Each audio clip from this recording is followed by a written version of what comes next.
Hi hello welcome back to my channel. ఎలా ఉన్నారు మీరందరూ? మేమైతే చాలా బాగున్నాము. సో ఇంకా మీరు కొన్ని షార్ట్స్ చూసినట్టయితే మేము ట్రిప్కి వెళ్ళున్నాము. దానికి సంబంధించిన వ్లాగ్స్ అయితే నేను వేస్తూ ఉంటాను. ఇవి లైక్ మాకు మెమొరీస్గానే కాకుండా చాలా ఇన్ఫర్మేషన్ అయితే నేను చెప్పబోతున్నాను. ఎంతో కొంత యూజ్ అవుతుందని అనుకుంటున్నాను. సో ఇంకా ముందు నేను బాగా అసలు ఎంత అంటే ఫేస్ చాలా డల్ అయిపోయింది. బాగా నాకేదోలా అనిపిస్తుంది అనమాట. సర్లే ఒక ప్యాంపరింగ్ సెషన్ లాగా ఉంటుంది సెల్ఫ్గా అన్నట్టు ఒకటి చిన్నది ఇది షీట్ మాస్క్ అయితే వేసుకున్నాను. తెచ్చి కూడా మస్తు రోజులు అవుతుంది. అది పెండింగ్ అనమాట. అక్కడ రోజు కళ్ళెదురుగున్నా కూడా నేను వేసుకోలేకపోతున్నాను. ఇంకా ఫైనల్గా వెళ్తున్నాం కదా అనేసి వేసుకుంటున్నాను అనమాట. మ్యాచ్ వస్తుంది పక్కన పెట్టేసుకొని షీట్ మాస్క్ అయితే వేసుకుంటున్నాను. ఇంకా లగేజ్ అదంతా ఏం సర్దలేదు, అంతా సర్దుకోవాలి. ఎప్పటికప్పుడు అవసరమైన అన్నీ ఒక పక్కనైతే పెట్టాను. ఒక 2 days నుంచి కావాల్సిన డ్రెస్సులు కానీ ఇంకా తీసుకెళ్ళే థింగ్స్ ఏమేమి ఉన్నాయో అన్నీ ఫ్యామిలీ ముగ్గురికి కావాల్సినవన్నీ పెడుతూ ఉన్నాను.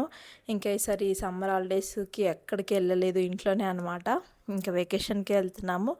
వచ్చిన తర్వాత మరి వీళ్ళైతే ఇంటికి ఏమైనా వెళ్ళాలి, కానీ ఈసారి మావాడు కూడా ఎక్కడికి వెళ్ళలేదు, ఇంట్లోనే ఉండిపోయాము. ఫుల్ ఎండలు అయితే కొడుతున్నాయి. అన్ని ప్లేస్లలో అలాగే ఉంది. ఊర్లలో అయితే ఇంకెక్కువగా ఉంది. నిజం చెప్పాలంటే మనం సిటీలో ఇంట్లో ఉంటాం కాబట్టి కొంచెం తెలియట్లేదు, కానీ ఊర్లో అసలు వడగాలి ఇట్లా వస్తుందంటే బీభత్సం అనమాట.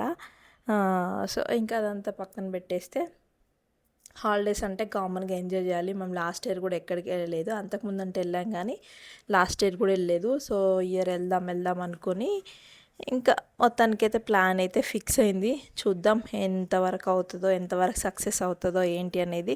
నేనైతే ఆల్మోస్ట్ నాకు తెలిసినంత వరకు అయితే ఇన్ఫర్మేషన్ అయితే మీకు చెప్తాను. ఇప్పుడు కాకపోయినా మీకు ఫర్దర్గా అయినా యూజ్ అవుతుంది అన్నట్టు. ఇంకా షీట్ మాస్క్ వేసేసుకొని ఒకసారి మ్యాచ్ చూసేసి మంచిగా రిలాక్స్ అవుతున్నాను నేనైతే ఇక్కడ.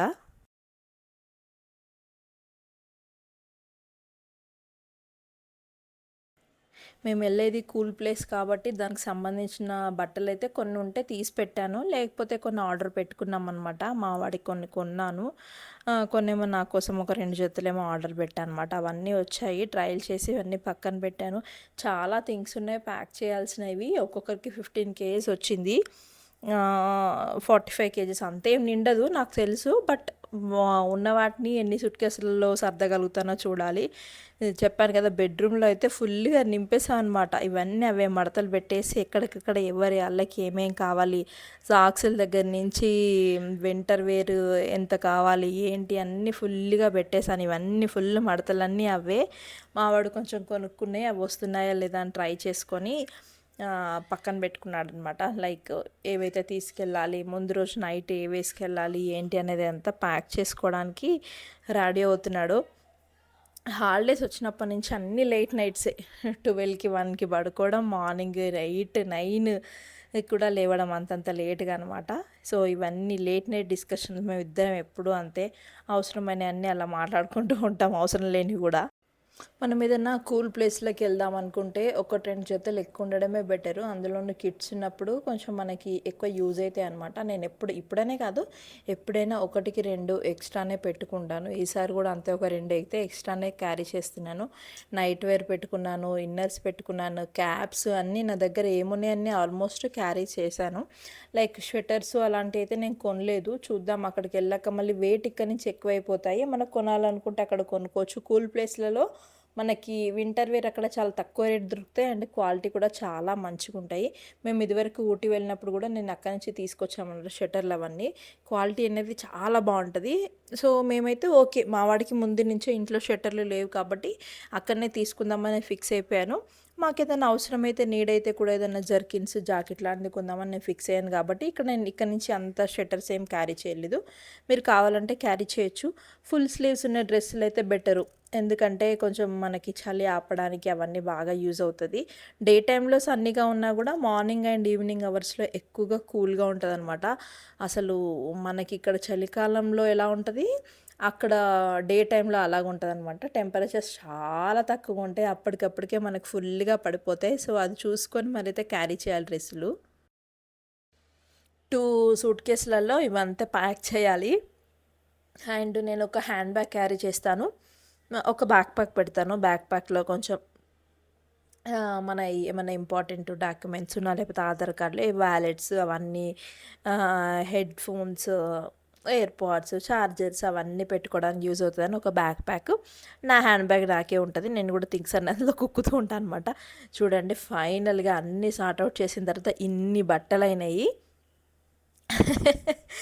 మళ్ళీ ఇవెన్ని డేస్‌కి 6-7 డేస్ అంటే ఒక్క రోజుకి ఒకటే ఏసుకోం కదా! నైట్ వేర్స్ ఉంటాయి. ఒక్కొక్కసారి అవి నానిపోతూ ఉంటాయి. సో, ఎక్స్‌ట్రా ఒక 2 జతలు ఉండాలి కాబట్టి అలా అయితే పెట్టాను నేను. అన్నీ మడతబెట్టి అట్లా పెట్టాను. ఇంకా కొన్ని కొన్నయి ఆబ్వియస్‌గా ట్రిప్పు అంటే అది మనం వింటర్ వెకేషన్‌కెళ్ళినా, సమ్మర్ వెకేషన్‌కెళ్ళినా, కూల్ ప్లేస్ అయినా, బీచ్ ప్లేస్ అయినా ఎంతో కొంత బట్టలైతే కొంటాము. సో, అన్నీ కలిపి ఇవయినాయి. కొన్ని నైట్ డ్రెస్‌లు గూడా లేకుంటే మా వాడికి, అవి కూడా తీసుకున్నాను. లగేజ్ అయితే ఫుల్‌గా నింపేసామనమాట. ఇవి ఓవరాల్‌గా అయితే బ్యాగులు 2 పెద్ద బ్యాగులు. మాకు మిడ్‌నైట్ ఫ్లైటు. సో, ఇంట్లో డిన్నర్ అంతా చేసుకొని, పనంతా ఫినిష్ చేసుకొని, ఎక్కడియక్కడ అన్ని వెజిల్స్ అన్నీ క్లీన్ చేసుకొని, మేమొక 11:15కి అట్లా స్టార్ట్ అయినట్టున్నాము. సో, ఒక 2 అవర్స్ ముందే ఉండాలి కాబట్టి చెప్పాను కదా! ఒక 11కి, 11:15కి అట్లా స్టార్ట్ అయిపోయాము. 11 అనుకోండి.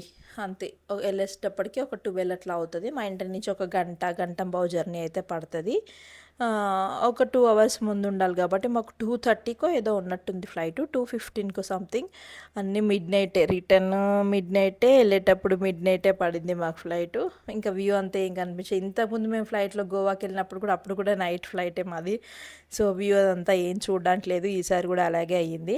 ఇంకా మేమందరం కలిసి వెళ్తున్నాం. టోటల్ 13 మెంబర్స్ కాబట్టి వాళ్ళందరి కోసం వెయిట్ చేస్తున్నాము. మేమైతే ముందే వచ్చేసామనమాట. కొంచెం ముందు ఒక 5 మినిట్స్ ముందట్లా వచ్చేసాము. ఇక్కడ వెయిట్ చేస్తున్నాము. చాలా టైం ఉంటది. అండ్ ఎయిర్‌పోర్ట్‌లో మనం ఎంత తొందరగా ఎళ్ళినా ఒక రోజంతా టైం స్పెండ్ చేసినా మాకసలు టైం తెలీదనమాట. మేము గూడా అంత ఈజీగా టైం అయిపోయింది. హైదరాబాద్ ఎయిర్‌పోర్ట్స్ చాలా సార్లు చూసుంటారు. నేను గూడా చూసాను. ఎక్కింది ఇది సెకండ్ టైమే గానీ రావడం మాత్రం ఎక్కువనే వచ్చాను చూసాను. ఇంకా మాకు బోర్డింగ్ టైం అయితే అయిపోయింది. బ్యాగ్స్ అన్నీ చెక్ ఇన్ చేసేసి, లగేజ్ వెయిట్ చూసి అంతా ఇచ్చేసి, ఇంకా తర్వాత స్టార్ట్ అయిపోయాము. ఎగ్జాక్ట్‌గా మాకు బోర్డింగ్ టైం ఒక ఏ టైంకో వచ్చింది. గుర్తులేదు నాకు. 2:30కి కదా! 11:30కి అట్లా సారీ 1:30కో, 1:15కో అట్లా ఇచ్చారు. ఇదంతా ఈలోపు మేమంతా తొందర తొందరగా చెక్ ఇన్ చేసేసి కొంచెం కూర్చున్నాము. మంచిగా రిలాక్స్ అయ్యాము. కొంచెం టీ తాగడానికెళ్ళేసి టీ అదంతా తాగేసి వచ్చి కూర్చున్నాం. నైట్ టైం గదా! ఇంక అంతే. నిద్ర లేదసలు ఆ రోజు. మార్నింగ్ ఎప్పుడో లేసామంటే ఇంకా నైట్ అంతా నేను పడుకోనే లేదు. ఇంకా అలాగా ఫ్లైట్‌లో కూడా ఎక్కువ ఏం నిద్ర పట్టదు. నాకు ఇండిగోలో ఆ సౌండ్‌కి కొంచెం అంత కంఫర్టబుల్‌గా అనిపియదు. ఏదో కూర్చున్నామంటే కూర్చున్నట్టుంటది సీటింగు. ఆ ఏసీ కూడా పెద్దగా రాలేదు. నాకేం పెద్దగా కంఫర్టబుల్‌గా అనిపించలేదు. ఇంకా సర్లే తప్పదు కదా! ఎట్లాగో అట్లా టైం పాస్ చేయాలి. మా సీట్స్ అందరియి పక్కపక్కనే వచ్చాయి. పక్కపక్కన రాలేదు. నాకు అచ్చుకి పక్కనొచ్చాయి. ఇంకా మా హస్బెండ్‌కి కొంచెం పక్కనొచ్చాయి. ఫ్రెండ్స్ అందరం అలా ఇంకా మిక్స్ అయ్యి కూర్చున్నాము. ఎవరికి టికెట్స్ ఎక్కడొస్తాయి ఏంటి అనేసి. నేను మా వాడైతే ఎప్పుడు పక్కనే కూర్చుంటాము. మా ఇద్దరికి ఒక మంచి ఏమంటారు అండర్‌స్టాండింగ్ లాగా, ర్యాపో లాగా. నాకెందుకో వాని పక్కన కూర్చోవాలని ఉంటది. వాడికి విండో సీట్ వచ్చింది. మా హస్బెండ్‌కొస్తే విండో సీట్ వాడు తీసుకున్నాడు. సో, ఇంకా అట్లా పక్క పక్కన కూర్చొని అయితే టైం పాస్ అయితే చేశాము. వాడు కూడా పడుకోలేదు. నేను పడుకోలేదు. ఎవరం పడుకోలేదు. అలాగా ఉన్నామనమాట.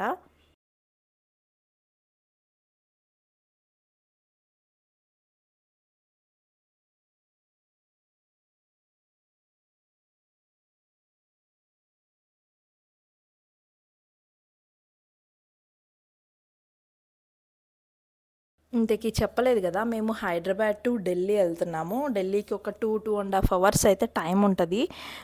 Journey time. చూస్తుండగానే వచ్చేసింది. ఆ ఇండిగోలో ఏంటంటే మనం స్టార్ట్ అయినాక ఒక హాఫ్ అన్ అవర్ దాకా లైట్లు ఆపేయరు. మళ్ళీ ఎప్పుడో మనము ల్యాండ్ అవుతున్న హాఫ్ అన్ అవర్ కంటే ముందే లైట్లు ఆన్ చేసేస్తారు. అసలు అందులో నిద్రే ఉండదు. నాకు అది నచ్చదు మెయిన్‌గా. సో, అలాగ మొత్తానికైతే 4:30కి అట్లా రీచ్ అయిపోయాము. ఇంకా కిందికెళ్ళి మా లగేజ్ అయితే కలెక్ట్ చేసుకోవాలి. మేము ముందుగా వేసాం కదా లగేజ్ చాలా లేట్‌గా వచ్చింది. సో, దానికోసం అయితే వెయిట్ చేసాము. ఒక 15-20 మినిట్స్ అందరి లగేజ్ వచ్చింది కానీ మా లగేజ్ అయితే రాలేదు. దానికోసం ఒక టైం అయితే వేస్ట్ అయిపోయింది. ఇక తప్పదు మనం ఎంత ముందుకేస్తే అంత లేట్‌గా వస్తే మన లగేజ్ అది తెలిసిందే గదా! లోపలికెళ్ళిపోతాయి. సో, నేను ముందు వీడియోస్‌లో మీకు మంచి మంచిగా ఇన్ఫర్మేషన్ అదంతా ఇస్తూ ఉంటాను. So, stay tune. మా వెహికల్ అయితే వచ్చేసింది. ఇప్పటి నుంచి స్టార్ట్ చేస్తే మా జర్నీ ఎప్పటికో ఇంకా. ఫస్ట్ అయితే హైదరాబాద్ టు ఢిల్లీ. ఢిల్లీ నుంచి ఎక్కడికెళ్తాము ఏంటి అనేది నేను నెక్స్ట్ వీడియోలో అయితే షేర్ చేస్తాను.